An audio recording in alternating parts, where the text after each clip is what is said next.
The library encounter. Ethan never believed in love at first sight.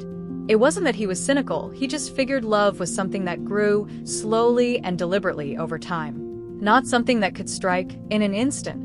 But then, on an ordinary afternoon in the university library, he saw her.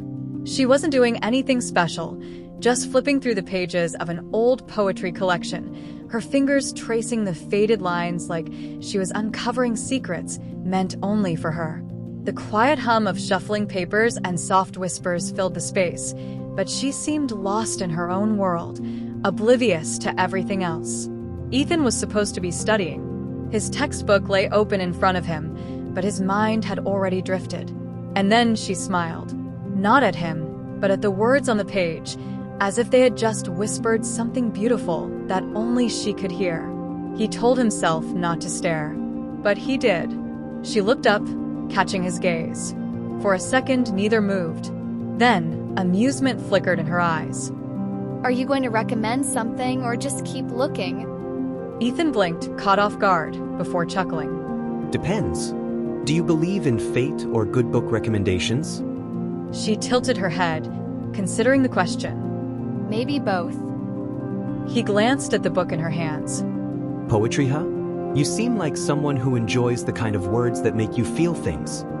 She smirked, closing the book lightly. And you seem like someone who thinks too much about them. He let out a small laugh. She wasn't wrong. She turned the book over in her hands, watching him carefully. So what would you recommend? Ethan hesitated for only a second before reaching toward the nearest shelf. His fingers brushed against the worn spine of a novel that had been sitting there for years, one of his favorites. He pulled it down and handed it to her. She studied the title, flipping the pages slowly, as if testing the weight of his choice. Then she nodded, approving. Their conversation carried on about books, about professors they loved and hated, about how words felt different depending on when you read them. And somewhere between stolen glances, old pages, and quiet laughter in the aisles of the library, Ethan began to think that maybe, just maybe, love at first sight wasn't entirely impossible after all.